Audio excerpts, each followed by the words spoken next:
No, I love it when I get, it's very rare, as I've said before, very rare I invite my guests to come back. But when you've got one, especially a lady, when they're fun, then we always welcome them back. And I'm just trying to figure out, Marguerite McMahon, when were you last here? Early, it was hot, so I suppose it was February or March. I reckon, yeah. It was early part of the year anyway. Yeah, get me in with all the hot weather. I know. Hot. Oh, tell me, listen, you imagine for me, right, coming from Glasgow, anything over 16 degrees was sweltering. Anything over 20, you took the day off work because nobody could do it. And 25, they're chucking themselves in the River Clyde. So this has been hot for me, I got to tell you. But Margaret, anyway, welcome back to 101 FM. Thank you. It's a pleasure, and I love coming in here. And I have to say, not only have you battled the joy of the M1 this morning, but you're not 100% well either. So I really appreciate you coming in. No, that's fine. I've slept with a fan on in the hot night, and so a few nights ago, bang, the bug got me. I slept with a fan once and ended up marrying her. So there you are. That's not bad, for a Monday morning. I know. Marguerite, now we've talked about many things, and one of the things that intrigues me about you, you've had this fantastic. What I love is meeting people who have travelled, and you have and you love the whole experience of the travelling. And we talked about that time about your London bus, which I thought was great. And as we get older, I think it's important that while we're fit enough and well enough, we should get out there and travel more. Exactly. And what I've found is that ladies want to travel, but because of the way the world is at the moment, it's not always that secure. It's scary, isn't it? And it was interesting. I had Jamie Rose on earlier. She's a happiness ninja, and she was telling me that, she went to New York and whatever. And there are some pretty bad people out there who, especially with ladies, they'll take advantage of a single lady, somebody who's maybe lost their husband or whatever. And I think what you're doing, and we'll talk about that in a second, what you're planning to do is great because it's a safe environment for ladies to get together and travel. And as I say, I love, even to this day, I love traveling. I'm obviously coming from the UK. We used to come here on holiday, but to travel and it does broaden the mind. Well, you were probably hit with that travel bug too, because there is a travel bug. It's called a K9, whatever else. Serious, because it gets into your system and you can't get it out. So There's no drugs. I think I asked you before where your favourite destination was.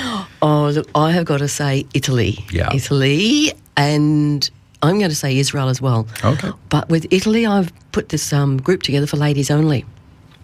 And it's called, wait for it, Thelma e Louisa Ladies Only Tour of Italy. It's like a road trip. And it's funny because when you talk about, as we translate Thelma and Louise, I'm thinking that didn't have a happy ending. So Marguerite, this has to have a happy ending, your trip. Oh yes. We're going off to look for George.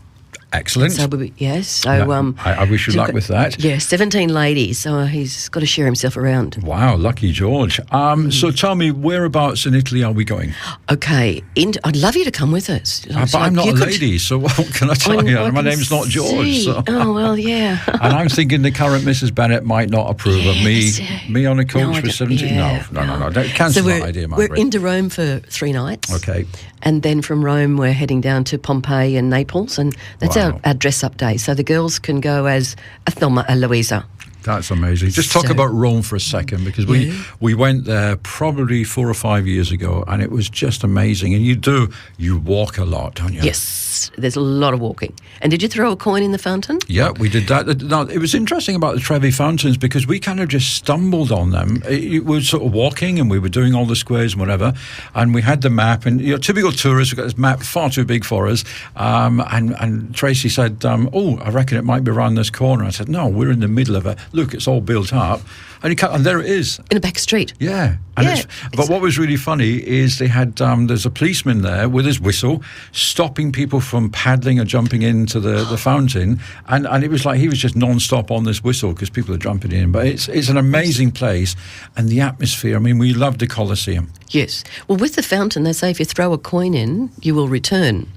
So, and it's true because this was probably going to be my 7th or 8th trip back. What, back to Rome? Yeah. Goodness Yeah, me. to the fountain also. So I'm not going to throw a coin in because there's other places I need to see. Well, and that's the thing. And again, we're sort of great believers. Sometimes we'll go back. My favourite place is Vegas, so we'll go back to Vegas to visit our money once every so often, which is nice. But Tracy much prefers, we've done this with Australia, she much prefers to just go new places because there's so many places to see. There are. So we talked about Rome, and you're going down to Pompeii now. Down to Pompeii. I haven't been there, so tell me a little bit about that. Very old place, yeah.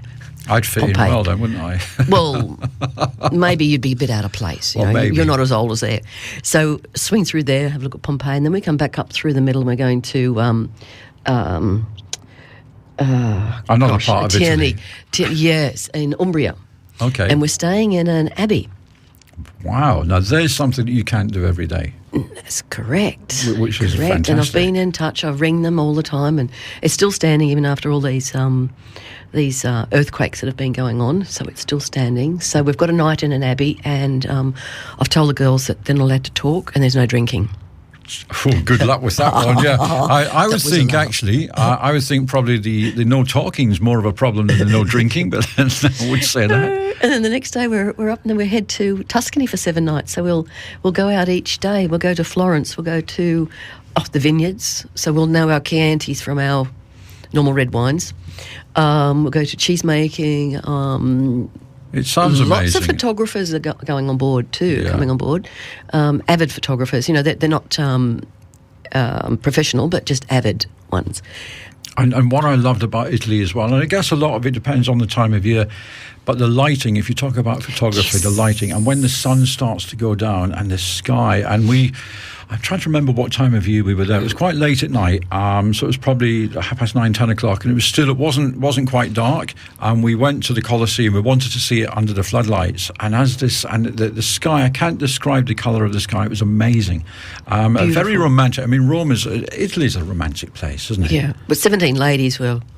Yeah, I wish you luck with that. There's no romance between all of us there. And then we're going across to Cinque Terre, to the top of Cinque Terre. Okay. So Cinque Terre, you know what Cinque Terre is? No, you're just about to tell me. Cinque being 5. 5 is, Cinque is 5 in English. Cinque is the Italian name for it. And Terra is land, so a Cinque Terre. So we're staying up in a place north there, well, not too far out of Cinque Terre, but Santa Margherita. Wow, that's named after you. You weren't named after that. Yeah. So one of all is I mean, I'm guessing if anybody listening right now is interested, are there any more places? Yes, yeah. So what I'll do, I'll get you to leave your details with Lorraine, because people listening might think, wow, I'd love to do that. Yeah, well, people, one of my friends said, let's go on a road trip. 4 of us. And I thought, well, they'll be telling me what to do. They want this, they want that. Sure. Okay, so I told a few people, and it's just snowballed from there, which is, I think it's fantastic. I love the whole idea, and also the fact that you've got photographers, so you can catalogue, you can actually diary every single part of this, which our would Facebook be amazing. page. You've visited. Imagine. I didn't invite the men to the Thelma Louisa page. No, I haven't seen you. I'm obviously not important enough to get on that page. I thought I wanted to just invite the ladies. I think you're probably very wise, actually, because you might get the wrong kind of men looking at these pages. Yes. But so when's it all happening, Marguerite? August next year. Okay. Augusto. So, and flying from Brisbane, I'm guessing? Some from Brisbane, Sydney, Perth, Melbourne, so from all over the country. That's amazing. I think you've done remarkably well to get people's interest. I think it's something different, and also we talked about the safety aspect, because if you've got a group of ladies who are all travelling together, which sounds great. So where do you fly into? Into Rome first. Okay. Yeah. There's an experience on the airport. Oh, yes. All our memory is we flew in from the UK, and it said the equivalent of luggage on baggage carousel number 3. It was actually number 14. Yeah. So, they get it wrong. They get it every single time. Yeah. But I think it's great, and we'd love you to come back and tell us all about it when you've done your trip. I would love to come back. That'd be fantastic. And lots of photos. Lots of photos, which we can put on our Facebook page here at 101 FM. Yeah. So if anybody else wants to find out details, we will get Marguerite to leave that information with the lovely Lorraine. I've been making her work hard today. Oh, yes. She said that she was working hard. She's down to the bones. I can see that, yeah. But she likes it. She likes it that way. And it makes the time go quick. I forgot, there's Milano for a few nights. We're going to Lake Como and then out to Venice for 3 nights. Oh, that was one of our favourite places, Venice. Every day, we had about 5 days there, and we got lost every day. But it was great. It didn't matter because, look, there's another Not the ice church. cream shop. That's Yes. Oh no, forget that. We just ate. Marguerite was so kind. She walked into studio today. She went, "Mike, you've lost weight." I thought, "No, I haven't. You need new glasses." That's basically what I thought. But I tell you what, they better all go on a diet from about May, because you know what the food's like out there. Oh, I know. It's everything. Any ladies listening that are thinking about going on this tour, share your meal with somebody, because they don't do small in Italy. We made that mistake as well. And the Italians really know how to eat their food. They know how to have fun. And this time of year for Christmas, I would like to say to you, Mike, Buon Natale. So Merry Christmas. And the same to you, Marguerite. And as we say, if you want to find out a little bit more about this wonderful trip for the ladies only, give us a ring here at 101 FM.